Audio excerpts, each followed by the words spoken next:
Hey everybody, it's Ben. Hopefully you can hear me and I put it on the right scene. Analysis, multiple games. That sounds right. If it's not right, it's wrong. No, it's like gotcha bic, like Latin for generosity. Yeah, BICH. Learn your Latin. Either that or watch South Park. Yeah, so it's funny. Today there was a very short game in the U.S. Championship that was decisive. It was 10 or 11 moves, and it was 20 minutes long. That's what she said. And I thought I would find between 1990 and now, I don't know why I picked 1990, I just did, games in the U.S. Championship that were short and not drawn. That's what decisive means. And I found 6 that were 16 moves or less. I found another one, but it was a man playing a woman, and that is when they did this 3 or 4 times, then they stopped doing it. But they used to have the U.S. Championship and the U.S. Women's Championship, then they would make it one tournament, and they would play each other as Swiss, and then the highest scoring woman was the U.S. Women's Champion.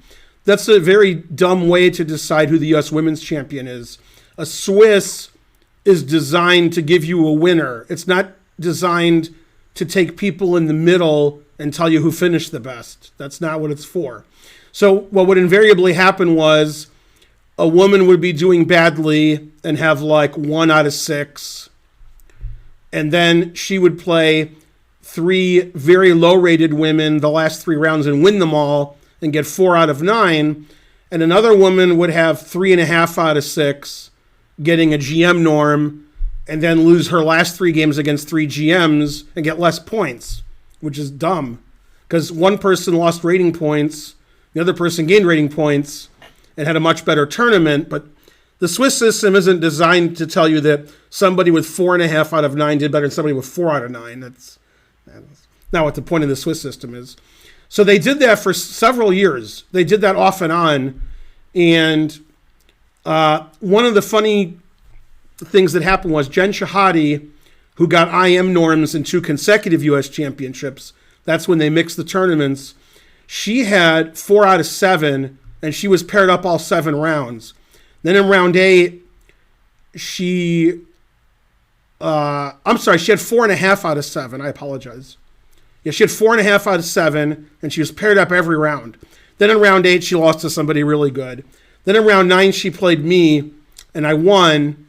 And I won a very small prize, and she tied for first, and she lost the playoff. If she had drawn me, if we had played quick draw, it wouldn't really affected my prize, but she would have gotten many thousands of dollars more, I think $6,000 more.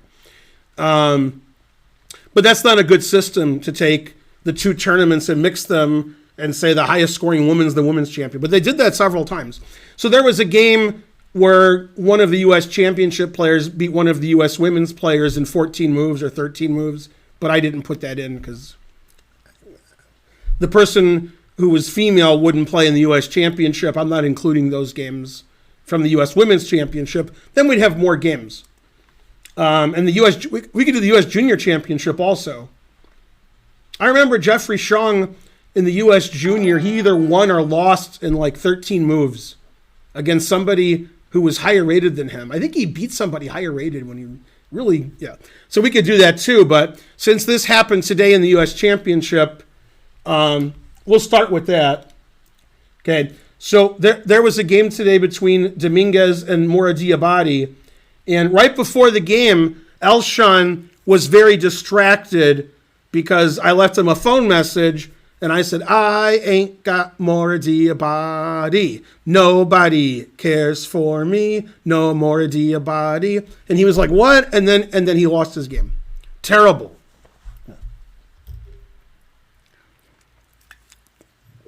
M Psych 91 subscribed.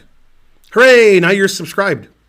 You're the best. I'm just not sure what. All right, well, let me see what I missed because, sometimes you guys donate and I miss it.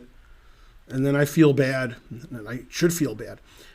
Recent events. Okay, so GM D. Will gave 1,650 bits, probably because that's what he had left. Then he gifted a sub. Then M Psych 91 subscribed for 23 months. Hooray to all that stuff. I mean, this is 23rd month, he didn't subscribe for 23 months. Why is my video not work? Okay, because I'm stupid. Get some subs in there. That's right. What do I think about Ding playing a gazillion games in China? I mean, that's what he did. They weren't fake games. They were real games. He played and he won some, drew some. Sorry. Yeah, it looked like... See, Ding's had a lot of problems in his life, chess-wise. Okay, the Chinese government... I don't think it's the Chinese Chess Association. I think it's the Chinese government. Like China, not Chinese chess. I think the China government said, there's COVID, so, if you want to become world champion, too bad. So basically, there were a lot of events that Ding couldn't go to because the Chinese government wouldn't let Chinese players go to these tournaments. So it wasn't Ding's fault. Ding wasn't allowed to go. Then, at the last minute, before the candidates... thanks Mepex, when they kicked out Radjabov or Karyakin, I'm getting confused. Karyakin. When they kicked out Karyakin, they said, okay, the next spot's a rating spot. And then Ding's like, but I can't go and play. And the Chinese government said, yeah, you can go and play. So it wasn't his fault. Thanks Mepex, thanks Xenoid, thanks Badger Magic. He was put in a tough spot. He wasn't allowed to play in these tournaments where he could play in the candidates. He wasn't allowed to play in the candidates. Then the Chinese government's like, all right, we'll forget COVID for a month. You can go play in the candidates. And then when they kicked Karyakin out, now he had a chance to play if he had enough games. So I don't really blame him. That wasn't his fault. He wanted to play in the candidates. And then, he came in second. It's not his fault that Carlsen's not playing Nepomniachtchi again. So, he just fell into his lap. He didn't do anything wrong. So I don't really blame him. Obviously, the situation's different when everybody knows what's going on, and then at the very last second, you have these fake tournaments. This happens in the United States sometimes when people are trying to get into the U.S. Championship or U.S. Women's or Girls or Junior and Senior, and they're like, hey, I'm 3 points lower than the last guy, so I'm going to have this fake tournament and gain 5 points and I'll play. And this happened 20, 30, 40 years ago. And the U.S. Chess Federation cracked down on these tournaments. One thing that Nakamura was upset about was, as you all know, which means most of you don't, you can play USCF-rated matches with people. So you find your friend, and you're both 1,700, you find the director, and you play a match, and the director sends it in. That's been done countless times. And Nakamura was the youngest master, U.S. chess master, 2,200 USCF, when that happened, when he was 10 or 11 or whatever. And then people who broke his record, some of them did it, the Ding way. They had private tournaments and private matches with people they paid, and they gained a lot of rating points and beat his record by a month or two or whatever. So he didn't like that. And U.S. Chess tries to crack down on that, having private matches and private tournaments when you're paying the other players to play, and then you win those tournaments and gain a lot of rating points. And there's been some cheating in Georgia like that. Ketamine won, where we don't think the tournaments and matches even took place.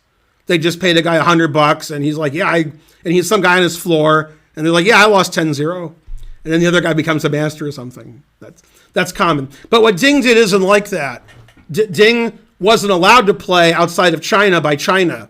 And then when he was allowed to play, he hadn't played enough games because he wasn't allowed to play. So then he played games. Those games weren't fake. Those games were broadcast live. And he didn't win all of them. He's opponent for 24, 25, 2,600 for the most part. He might have played at 2,700. But he played the games. He's strong. He just wasn't able to play. So I don't blame him at all. And then, he's lucky that Carlsen's not playing Nepomniachtchi, now he's playing for World Championship. So I don't blame Ding at all. That seems very fair. You can argue that FIDE shouldn't have kicked out Karyakin from the candidates, but most people agree that was correct. Most people. You could also argue Radjabov shouldn't have been put into the candidates because of what happened in the last candidates. That's another argument. I don't know. Okay.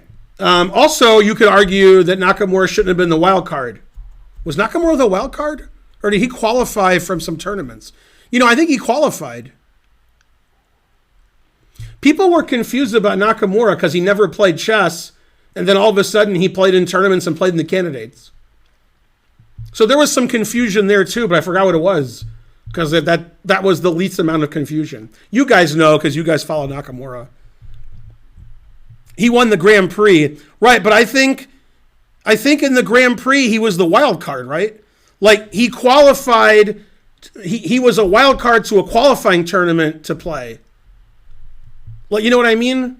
Like he was a wild card to see who would be getting, like before. Something funny happened. But he got a wild card for the Grand Prix. People were confused about that since Sakaro didn't play chess anymore. Obviously, that's good for ratings, so you got to have Nakamura in there. Obviously, he's strong enough. Well, it wasn't Grand Prix cheating, but by the way, I'm of the opinion, you don't have to agree with me, a wild card is like, I can't think of his name. Jesus Christ. Yay, thanks for joining the hype train. You guys suck. Is like Charlie being the wild card in Sunny. Wild card, the wild card's the wild card. That's why it's called that. It's not like that guy's the highest rated and that guy deserves to be in and that guy's my friend. The wild card's the wild card. So whenever there's a U.S. Chess Championship wild card or a FIDE Grand Prix wild card or the World Cup wild card, the organizers of the tournament pick whoever the hell they want. They could pick Rex Singfield for all I care. It's a wild card. They could pick Jack Nicklaus. I don't care. It's a wild card. There's no criteria for a wild card. The wild card is who the sponsors and organizers want to put in. That's none of your business. If you're like, oh, Nakamura shouldn't have been the wild card because blah, blah, blah. And I think Wesley Show should have been the wild. It doesn't matter what you think. Okay, when you organize and sponsor tournaments, your opinion will matter. Until then, the only reason you even have an opinion is somehow you have an internet connection. I assume your parents pay for it. And you're like, here's my opinion. It matters because I can type on the internet. Okay, so a wild card's a wild card. That's anybody. That's what it's for. It's not for the highest rated. Then they would just have the highest rated. That would be easy. So anybody who complains about a wild card is always wrong. Always. Because the wild card's the wild card. If they want to put Charlie in as the wild card, that's fine. Now, there's one exception. Just one, and that's if they put in Sweet D. Because, she's a bird, and she'd be making all that, when she's playing chess. You can't put Sweet D in as the wild card. Charlie's fine, but not Sweet D. Terrible. Yeah. Yay, Wally Renfield. My shirt is lying to you. You are double exclam. I assume it was for me to look in the mirror. That's what I assume it was. Who's Sweet D? Trajectory of Inferences, you're banned. Boo. Lula's stuff is all top shelf. I got nothing to say about it. Karen made a good joke on Lulu's page. You know how you have a sit-in? You don't know that because you guys don't know anything. But if you're older, you know what a sit-in is. If you're in your 50s, 60s, or 70s, well, if you're in your 70s, you're not watching this. But if you're in your 50s or 60s, you know what a sit-in is. So Karen suggested for the women who are arguing, they should have a tit-in. I didn't do it. Karen did. Don't blame me. Don't blame the messenger. Karen put that on Twitter. So it shows you what I know. Yeah, have a tit-in. Etc. Lula the politician? Not quite. Lula the chess player. She's board one for Jersey and or Guernsey. We don't know. That's one of them. Nobody will ever know. Okay, so what I want to do to start the stream, even though I've been streaming for 20 minutes, is show you the quickest decisive games in U.S. championship history from 1990 till now. Because, in the 1910s, 20s, 30s, 40s, 50s, people usually sucked at chess. So I don't want to look at games where some guy hung a rook or hung a piece and then resigned. But that is what we're going to look at. But I don't want to find a guy you've never heard of and then say he was playing, Marshall or Showalter. I mean, you never heard of Showalter, but you should have. Pillsbury. By the way, just so you know, I want you to know something. You've heard of Frank Marshall, the Marshall Counter Gambit, the Marshall Chess Club, Frank Marshall. You've heard of him. However, he wasn't as good as Showalter or Pillsbury. And when I say he wasn't as good as Pillsbury, he wasn't anywhere near as good as Pillsbury. Okay, Pillsbury is way better than Marshall. And Showalter was better than Marshall too. Those guys are a little before Marshall. Marshall played in the 30s and 40s, and those guys weren't alive. So they had a good excuse. But if you're looking at U.S. championship history, U.S. history in chess, Pillsbury's 1, Showalter's 2, and Marshall's 3 from that time period, before 1940. 1880 to 1940, Showalter nobody's heard of. Everybody's heard of Marshall. Okay, when Marshall played Capablanca and Lasker, he got the goddamn smackdown of his life.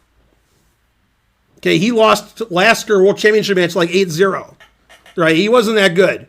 But they had the U.S. Championship every 10 years or so, so if he'd win it, he'd be U.S. champion for like 9 years.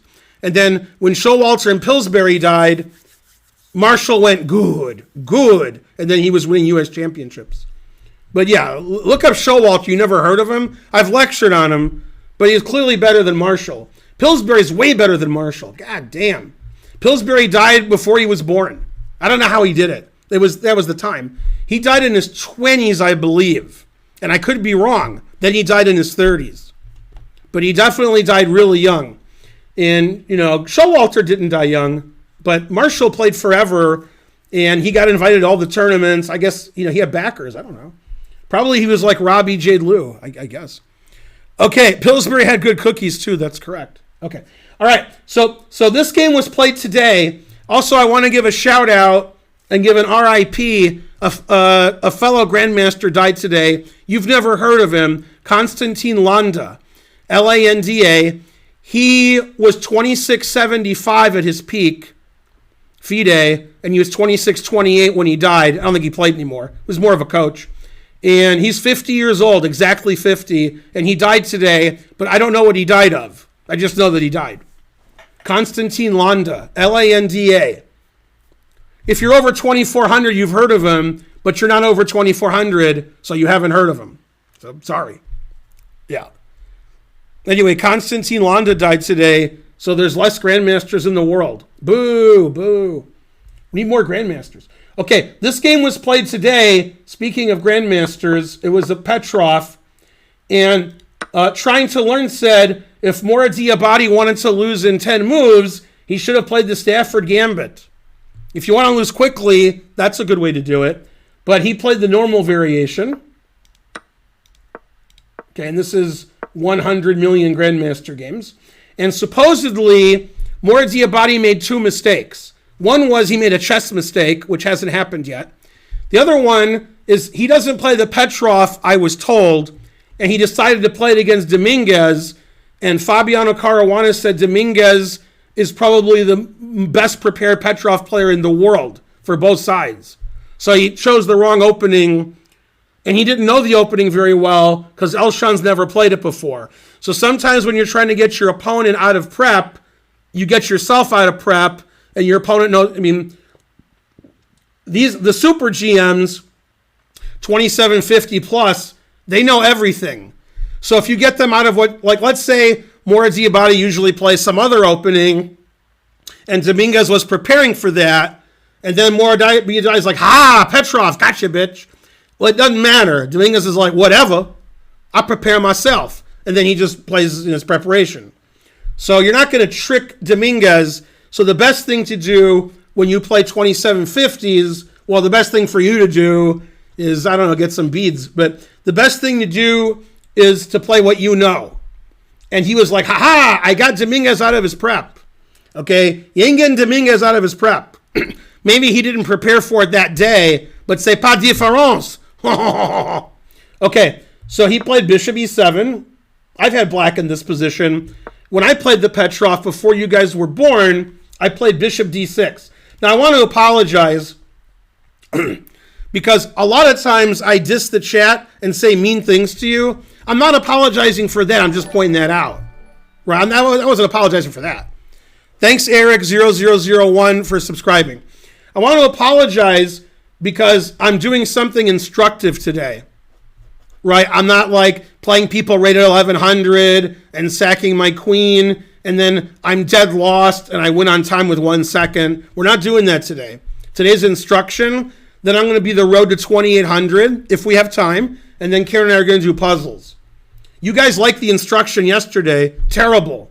I can do instruction all the time, but how would that differentiate me from other streams? My stream is different than other streams because I tell you suck. I yell really loud. I go, roar, and scare your animals in your house. Your girlfriend, your imaginary girlfriend says, what the hell was that noise? And then you say that was chess. And I beat people rated 2,000 points lower than me and make fun of them. Other streams don't do that. So if you want to watch good chess streams, why are you watching me? But this is going to be a good chess stream, so I apologize. I didn't mean to do that. It was a mistake. Ooh, Perrier. Because even though I make fun of myself every second of the day, I'm actually good at chess.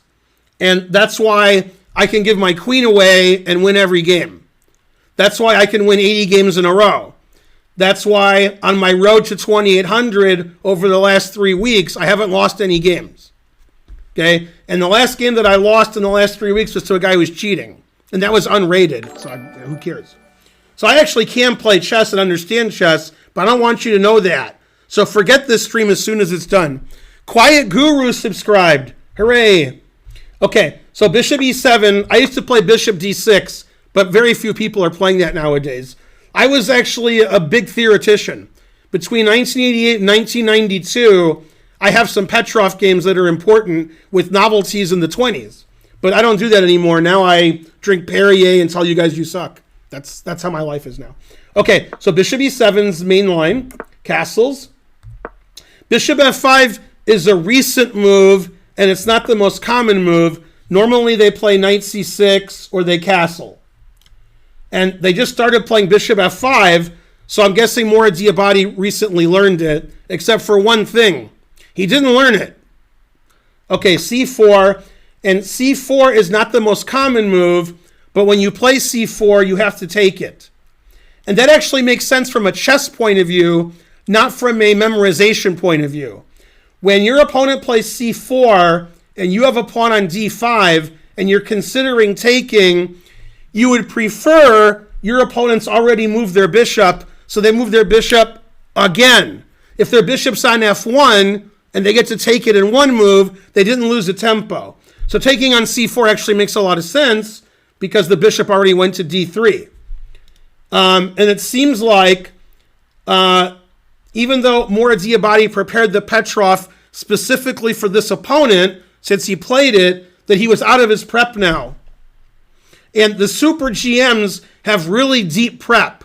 So what happens a lot, a super GM plays a bad player like me or an IM, and we know the opening a little bit, but not as much as they do, and we can lose in the opening immediately because we don't know something, and they know everything.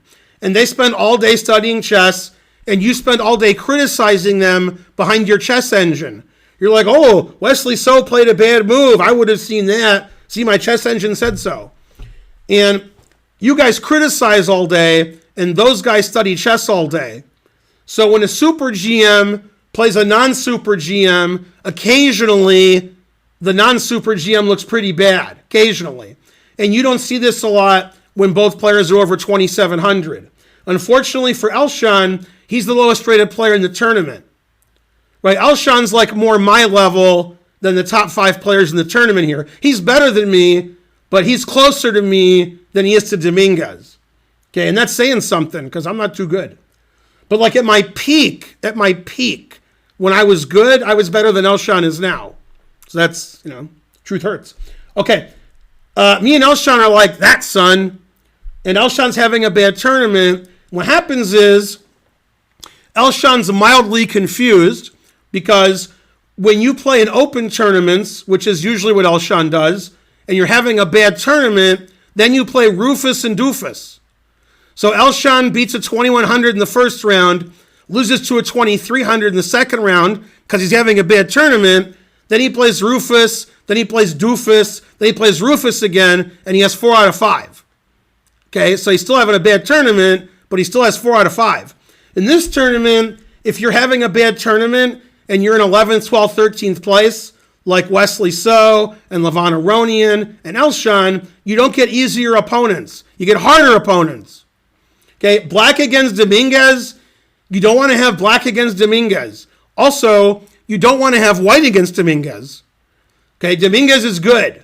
And you might say, Dominguez isn't so good, he hardly ever wins. That's because everybody Dominguez plays is 2,700 and 2,800. If Dominguez was playing you guys all day, he would quit chess because he couldn't stand playing you guys. He would be like, why am I playing you guys? Yay, chess with Ovi's here. Okay, so here black blundered and made the quote-unquote losing move, close quote.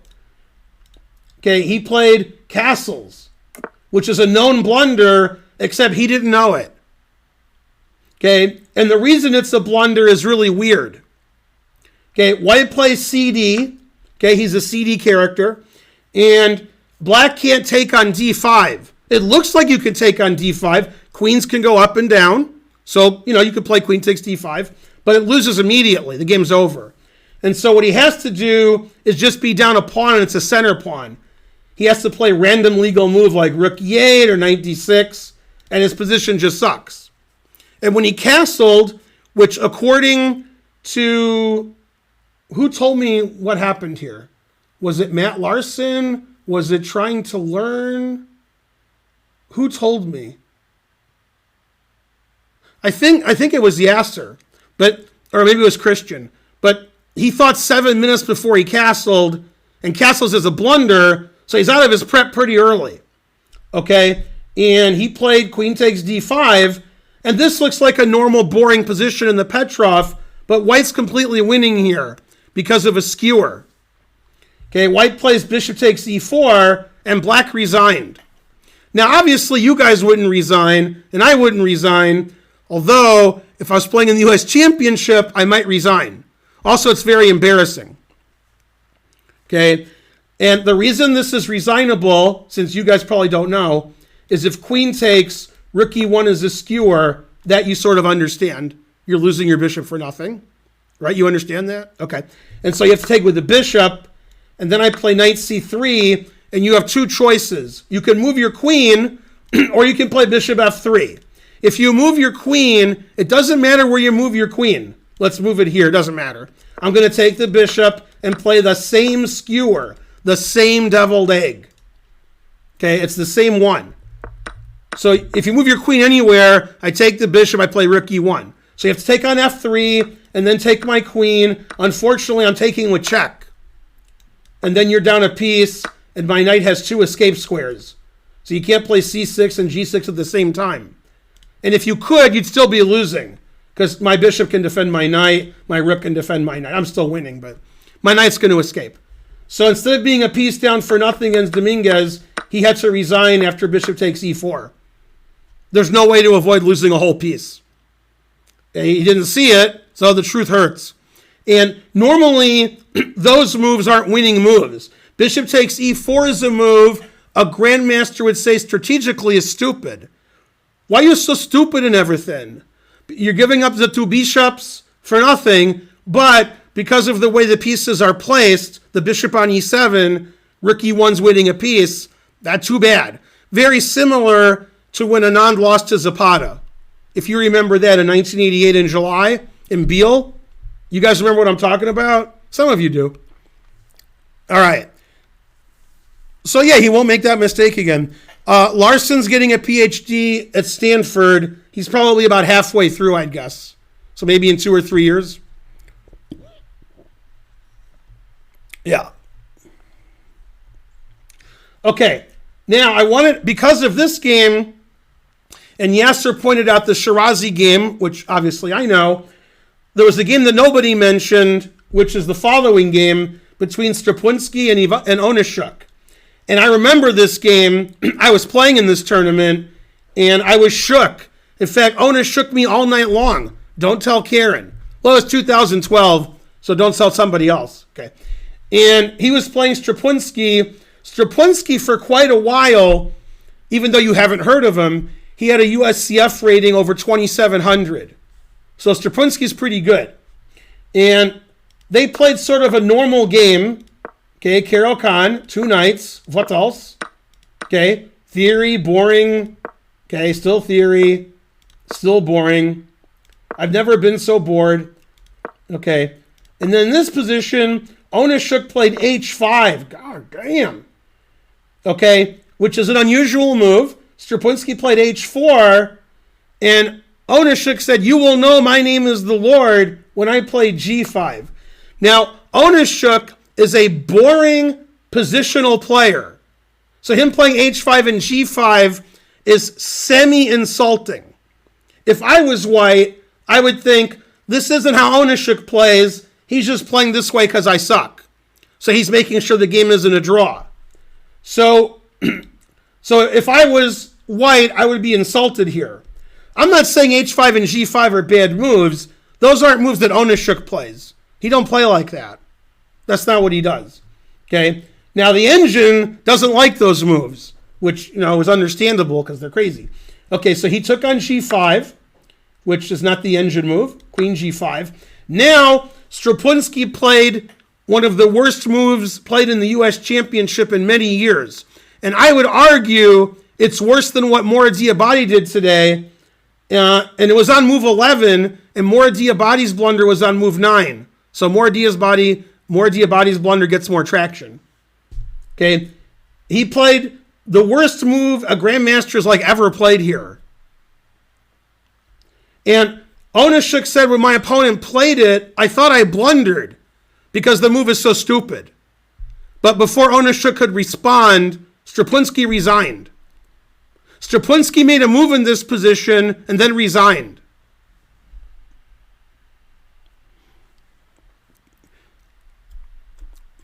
Mepex, very good. Chess with Ovi, also good. Yeah, he played D3. When he played D3, Onishuk knew he could take the bishop. So, when D3 happened, and he's playing Strapunski, who's 2,700, he's like, oh my God, I must have blundered. But then Strapunski resigned before Onishuk could take the bishop.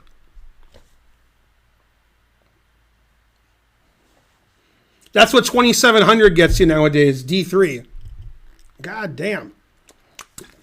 No,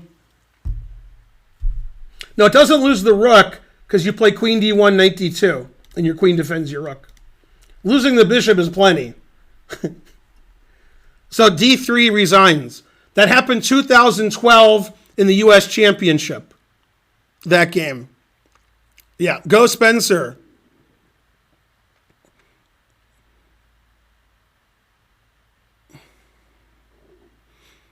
Lasted longer than Magnus, that's what she said. Okay, now this game is probably the shortest decisive game in the U.S. Championship. Now, in the U.S. Junior Championship, when I say shortest, I mean decisive. There's a lot of quick draws in the U.S. Championship. Not this one, there's no draw offers allowed. In the U.S. Junior Championship, there was a game that went G4, F3, Queen H4 mate. The guy lost on purpose. And his life ended shortly thereafter. He was depressed. So he lost on purpose in the U.S. Junior. That was in the 70s. That was before my time. So losing on purpose, that I don't count that as the quickest losses in the U.S. Championship because, that was the U.S. Junior Championship. That was a different tournament. Okay. His name was Bill Adam. Bill Adam. He was a U.S. Junior Championship player. He had some depression issues and okay. Now this game was played in a famous U.S. Championship. I believe it was 83, but it could have been 84. In fact, I want to say it's 84 now. It's 83 or 84. C'est pas différence. I think it's 83. And Shirazi, the tournament was a lot of rounds. It was like 15 rounds or 16 rounds. Shirazi got half a point in the tournament. One draw and all losses. And this was his quickest loss. Don't blink. You blinked. Okay, he played the wing gambit. Go Shirazi. You can still play Shirazi on chess.com. I think he lives in France, and he's probably in his late 60s. Still plays chess. Okay, A3. Now, Shirazi wasn't like playing the wing gambit every game, and he was the world's leading authority. He just played crazy. So if it's crazy, Shirazi played it. He's like the wing gambit. For the U.S. Championship, that's pretty crazy. So I'll do that. And then he didn't know that in this position, you have to stop one of Black's threats. He didn't know that. So he just took on B4. And after Queen E5 check, he resigned. And this is the quickest decisive game in U.S. Championship history. I wouldn't resign. I would try to trap the queen, but I guess he was distraught. The engine says Black's up over 5, so I guess you don't win the queen. It's hard to win the queen. Yasser's played Shirazi in more than one U.S. championship. Man, Yasser was hilarious today. Yasser was like, oh man, I got to show you what Yasser said today. It was funny. Okay. In one of the women's games today, it was Yan versus Crush. This is really funny. Yasser's funny because he doesn't know he's funny. That's why he's funny. Okay, so in this position, most games go C4. Most games. Okay, and in one of the games between Fabi and Magnus in the World Championship, Fabi played A4. And that was played today in Yan's game with Crush. And Christian was there. Christian Carilla is doing the live analysis. And Christian worked with Fabi in the World Championship match with Magnus. Christian was on Fabi's team. Anyway, and Yasser said, and Fabi played this move in the World Championship, a novelty. And I was like, a novelty? That move's been played a million trillion fucking times. Are you kidding me? And I didn't realize that the woman singing the song is the one who shot Andy. Are you kidding me? So then Christian's like, it wasn't really a novelty, yes, or it's been played before. When Yasser said it was a novelty, I couldn't stop laughing. Okay. Yasser says some funny things during the broadcast. Then Yasser was talking about some opening, and he said, oh yeah, the latest developments with Lubomir Luboyevich and Viktor Korchnoi. I was like, the latest developments from the 70s? What? He's always doing that. He's always getting me. Go Yasser. Luboyevich used to play this move, and Korchnoi played this move. And I'm like, what the hell? There's 800 million games since those games. Nobody knows those games. Yeah, he is like Mr. Burns, yeah. It was funny. Yasser's funny.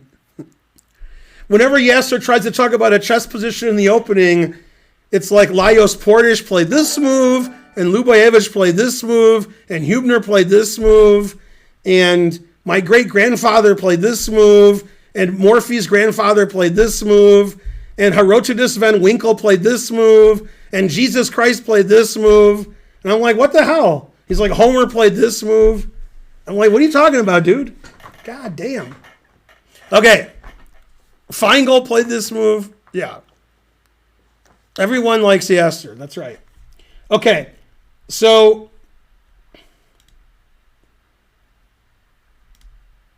we went through the first 3 games that I was going to look at. Then I went to the internets and I found 3 games that were decisive in 16 moves, not less than 16. And 2 of them were played by Yermolinsky, and one he lost and one he won. So Yermolinsky likes those quick games. This is against Dmitry Gurevich. Now, you guys don't know this because you guys don't know anything. The person who has lost the most games in U.S. championships, if you understand the point, is Dmitry Gurevich. because he's played in like 20 of them, and he always does badly. So you have to play in a lot of them, and you have to do badly. And that's Dmitry. However, Dmitry's on the winning side of history here. Okay? So Dmitry's black against Yermolinsky, Queen's Gambit accepted. Now, you may recognize this position. You don't recognize it, but you might. You don't, but you might. Let's see in the chat, other than Spencer, who recognizes this position. What game am I talking about? Man tensor extension. That's some good spelling of Gurevich and Yermolinsky there. I think you're banned.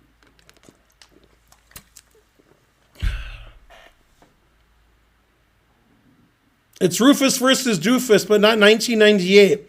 It's Rufus versus Doofus 1986. Anybody? Anyone? Bueller? Nobody recognizes this position? You're all banned. All of you. Tensor extension. You have to ban yourself last, otherwise you can't ban everybody else. Terrible answers. This is the game Ben Finegold versus Vishy Anand from 1986. Our only slow FIDE rated game. Okay, I played Bishop E3. Anand didn't play Knight F6, Anand played E5. Okay, that game was a draw, but I was much better, then I was losing, and then it was equal. Okay, that's the game Finegold Anand 86. Still this is. It was a draw. Okay, now he played here. That's differentiating from our game. Never play F3. I wonder who won the game. E5, D5, Knight D4. Just like yesterday when Perelstein was on the stream and he showed the game Korchnoi-Kasparov from 1975, the Simul game, and he said, should you take that or not? Right? You guys remember that? No? Remember anything? No? Okay. All right, so he played bishop takes c4. The engine actually does take until his queen takes. But he wanted to win this pawn back. Bishop c5. Bishop f2. You can see there's some tricks here because the bishop's not defended. So he defended it. And now, black has some initiative here. The engine doesn't like white's position. Okay, and DC is a big blunder. Boo! Queen b6 exclam, former muscle. Now there's a big, white's king's no good. Too many bishop moves. Too many pawn moves. Black is already close to winning, if not winning. That's a greedy move. Knight d2.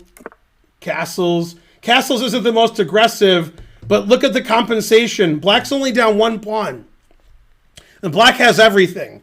And to boot, white's played f3. Terrible. Knight h3, defending his bishop, preparing to castle. Solid. Now, black played an excellent move here. I'm shocked and appalled. And this is actually one of my favorite moves, but doesn't come up very often. Whenever I make this move in similar positions, it always works out. And I have a few examples. And this is a great move, bishop c8. He wants to take that bishop, the knight on h3, and now white has to castle, but he instead blundered. He didn't want to castle because after bishop takes h3, gh, black has a big advantage. He didn't want to mess his pawns up, so he played knight g5, attacking f7, sort of. And he's like, take on f7, see if I care. And he did. Now actually black should play knight e6 because the knight's trapped. But this is Dmitry Gurevich, so he just took. Okay. And black has a big advantage here. And now white made a double question mark move. Okay. It's still he could castle, or he could play rook c1. Black is winning. Black has too much development, too much attack. Thanks, Bognome. But he played the blunder, knight b3. That actually loses to two different moves. That's a really bad move. Yeah, don't leave your king on e1 unless you're playing me. Then, okay. Okay, bishop b4 check is winning, but he played queen b4 check, which is also winning, and white resigned. Okay, and knight b3 is a ridiculous move. Now, the only move that makes any sense is queen d2, which loses a lot of material. So if you play queen d2 now, I play knight b3. You can't trade queens because I take with check, and then I win your rook, and you have no pieces left. So you have to take back, and then I can play either bishop f2 or queen d2, doesn't matter. And you can't take my bishop either way. This is illegal. This should be illegal. And I have 3 pieces for a queen. So it's like plus 1,000. Yeah, this is like plus 1,000,000, this position. So queen d2 loses instantly, so you can't play queen d2. So the engine plays knight to d2, and then it says black is just winning with anything. It says bishop b6 wins, queen takes b2 wins. I assume bishop a6 wins. And if you play king f1, I think knight d2 is the best move. Now queen b5 or c4 wins. C'est pas différence. And then good luck. If you play here, bishop b4. God damn. And that's the best choice. King g1. No, what a world. And the engine takes the knight. Oh, give me the knight. If you play king f1, this also wins your queen.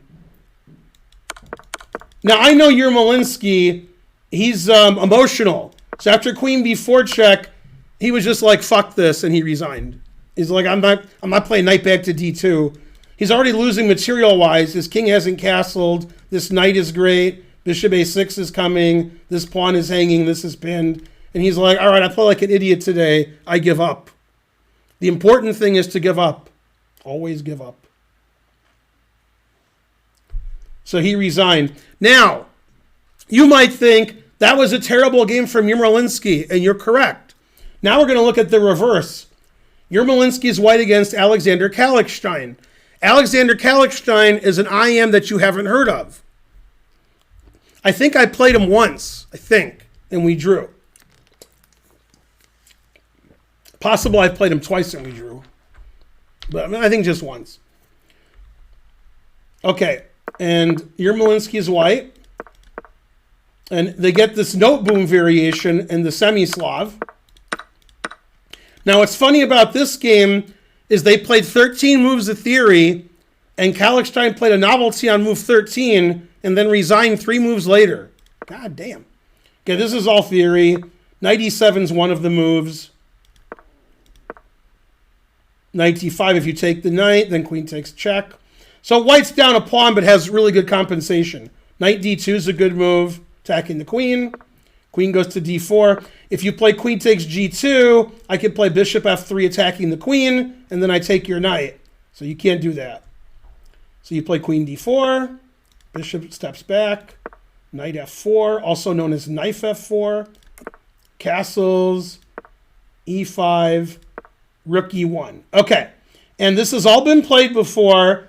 There was a game between a Dutch IM you haven't heard of and Bagirov, a Russian GM you also haven't heard of, in 1996. In some Dutch tournament, black played bishop e6, and the game was later equal. I don't know who won the game, but okay. And he played the novelty, bishop f5. Always play novelties.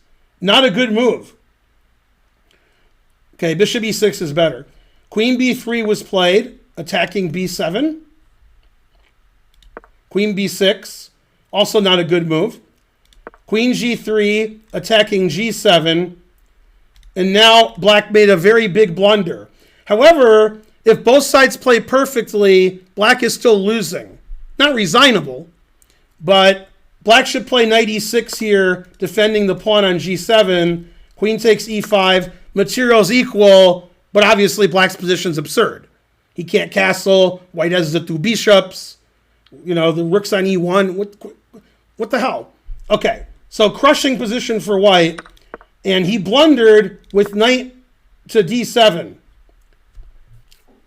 Okay, he assumed queen takes g7 would be played, then I guess he could castle queenside and the game would continue. I guess that's what he thought. But thinking wasn't his strong suit. Yermolinsky played a move here and Kallichstein resigned.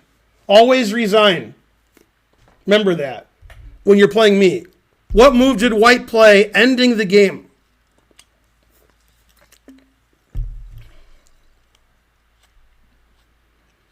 I just said queen takes g7, blacks. I just talked about that. Ugh. Bishop d6, stopping black from castling queenside, except for one thing. Come on, stop being so weak in the chat. Get your engines booted up. Get those beads in there. All right, Optimophobia and Quiet Guru got it at the same time. Queen g5, threatening queen e7 mate with advantage, and queen takes bishop, also with advantage. And this was in the U.S. Championship, so Yermolinsky lost a game in 16 moves in the U.S. Championship, and he won a game in 16 moves in the U.S. Championship. That's fair.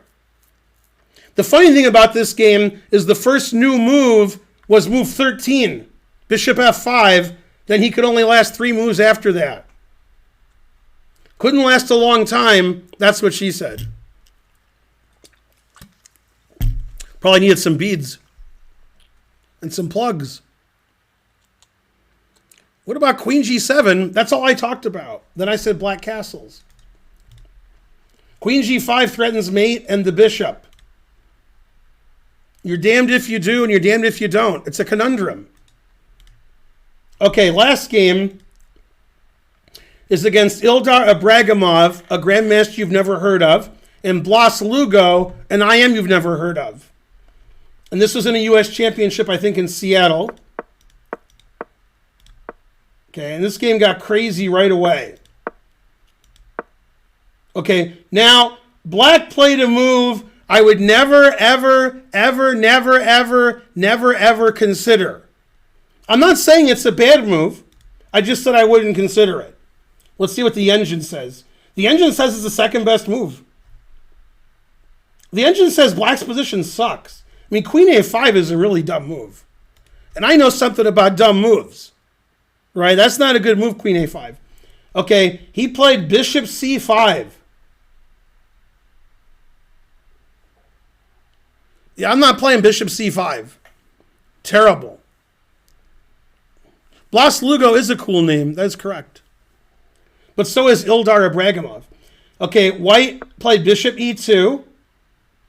Now black played another weird move. The engine says it's the best. Bishop to d4. b4. And now Blas Lugo told me a long time ago he was trying to get a job at Fox News. He told me that a long time ago. And that's the why he played the next move. He wanted to prove he was crazy. Crazy like a Fox News.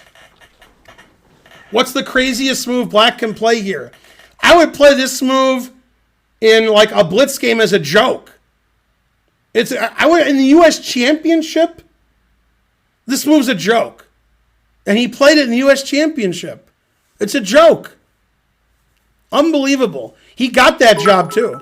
300 centidues. Thanks, Cage Bruno. Man, you guys don't know what joke moves are. Queen d8. Planet Chess Club suggesting the best move. What? What are you doing over there? Yeah, he played bishop takes c3. If I did that, I would be kidding. I would do it in a blitz game or a bullet game as like a joke. You know, if I was playing somebody like 800. Somebody like over 1600, I don't know. Okay, takes. So white's up a queen for a rook and a piece, and he's better. But man, black got that bishop going. God damn. Now, by the way, this is why you've never heard of Blas Lugo. Now you know why. Okay, white played excellent move a4. That's the best move. He wants to play bishop a3. This is very Winnoir-esque. The Winnoir is an opening you've never heard of. In the French defense, the variation, you play a4 because you want to play bishop a3. Here you want to play bishop a3 for 2 reasons. One is to stop castling, and one is to attack the bishop. So a4 is the best move. Excellent move. Okay, knight takes e4 is a horrible move. Horrible. You got to batten down the hatches, whatever that means. Bishop a3 attacking the bishop. So he plays bishop d4. Bishop d3. I mean, this is like a joke game. This looks like Rufus Doofus in some kids tournament where the kids just learn the rules. I mean, black is like 2450. I am. That is the worst position I've ever seen. And I've seen Mr. Belvedere naked. So that's saying something.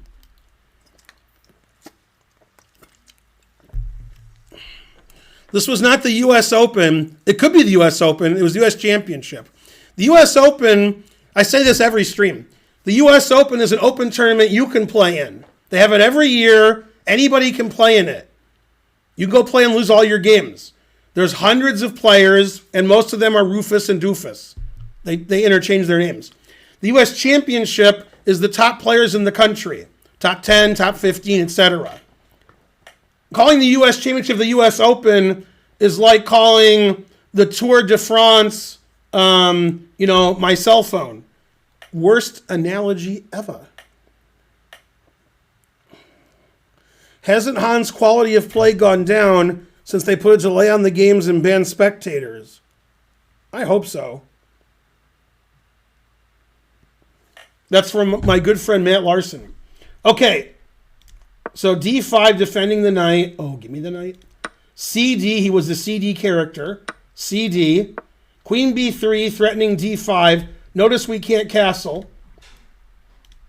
Knight F6. Queen B4. God damn. I said god damn. Knight C6. Bishop B5. Resigns. If I showed you the best 2 lines for black, you would never stop laughing. Then if you died laughing, I would go to jail for manslaughter. Right, Karen? The best move is bishop D7, bishop takes threatening mate, then king D8. The second best move is funnier. It's knight G8, stopping queen E7 mate. Look at this position. You ever been so mad? So I did something like instructive. Yeah. And this is the end of it. I don't know how you missed all of that. Was good. Okay. It's in the shower. I showed the shortest games ever played in the U.S. Championship since 1990 that were decisive. Oh. So I have 6 games I showed. And the reason I did that was because of today's game. The short game. Right. Hey, Chess with Ovi, thank you. You probably stole one of Dua's words if he's here. So here Black resigned because he should be ashamed of himself. Hey, Planet Chess Club, how's it going? That was a shameful game from Black. Haven't seen you. I mean, the other games, when you lose in 10 moves or 15 moves, normally it's because you made a 1-move blunder. Like, I missed. You missed something. This game, he played like a beginner. I mean, he's an IM 2450. He didn't make any good moves this game. In fact, I'm going to prove it using geometric logic. I'm going to do a thing on the game, a thing. I'm doing a thing, Karen. I'm going to look. I'm doing a thing. I'm multitasking. It's a thing. I'm doing a game review. I'm so mad. Never been this angry. Yeah, it's hot down here. That's what she said. She said it. God damn. You guys thought Hans was cheating?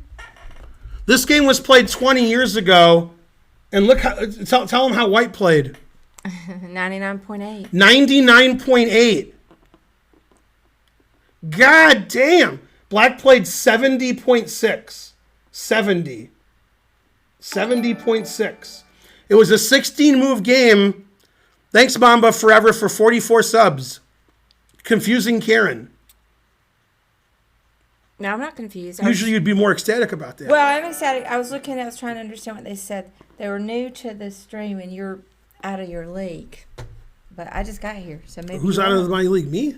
Yeah. Yeah, the truth hurts. Okay, and then Black played 5 best moves out of 16. That's not good. Man, 99.8. God damn. I have a question. This is a serious question. Mm-hmm. Okay, how do you play 99.8? But you didn't play 100. How do you lose 0.2 for a whole game? Mm-hmm. Well, I see why. He played 10 best moves and 2 excellent moves. Excellent move, each one went down a point. Terrible.